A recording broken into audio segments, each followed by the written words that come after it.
অধৰুৱা শব্দ মোৰ কবিতাতে লীন হৈ কাষৰতে ৰৈও আজি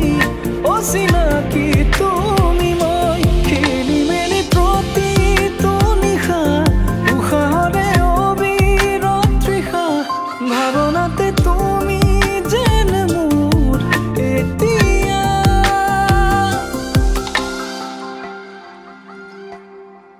চোৱা না